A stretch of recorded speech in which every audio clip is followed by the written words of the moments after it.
You're watching Sub 150, the show that teaches you stuff in 150 seconds or less. Today I'm going to provide you with some information on how to get started with electric lap steel guitar. I'm no expert lap steel player by any means, but I picked up the instrument about a year ago to use for a few songs that I play in my classic rock cover band, the Milk-Fed Turkeys. In trying to learn how to play this thing, I had to dig through a lot of videos and websites to figure out tuning, string gauges, and so on. I've compiled all the basics here to get you started. Your time is valuable, so let's start the clock.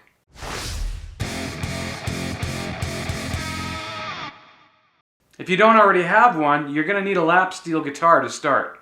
I didn't want to put a lot of money into this, so on a whim I ordered this little guy from Musician's Friend. It's the Rogue RLS-1 and it usually retails under $100 US. I have to say I was quite surprised as I really wasn't expecting much from an instrument this cheap.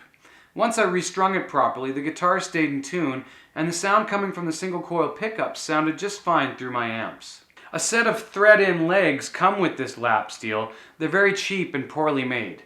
It's also inconvenient to take the legs out at the end of the evening. I scrapped mine and bought a cheap $30 keyboard stand.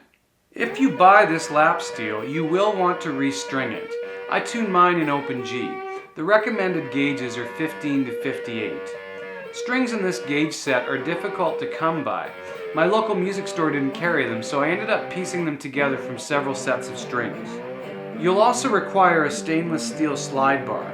There are a variety of these available, and they range in price from $20 to $75. As for the amp, that's a personal choice. Lap steels sound great through a Fender Twin Reverb and awesome through a Marshall stack. It really depends on what you're going for.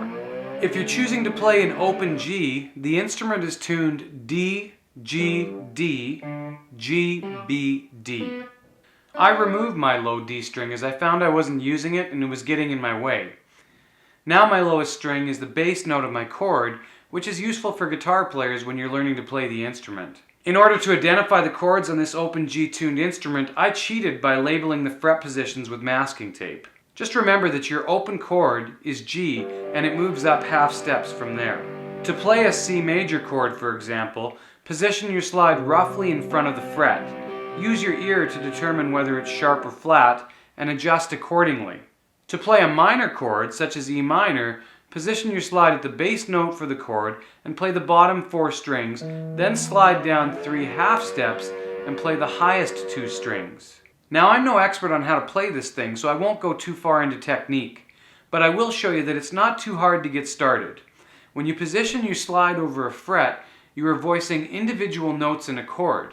You can easily riff by sliding into the notes from a step lower, like this.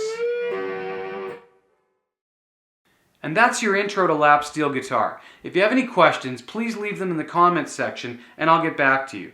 If you found the video useful, please subscribe and check back often, as I'll be adding more guitar-related content, including a deep dive into the Pod HD500 edit program and tutorials related to the setup of James Tyler Variax guitars. Thanks for watching and enjoy that lap steel.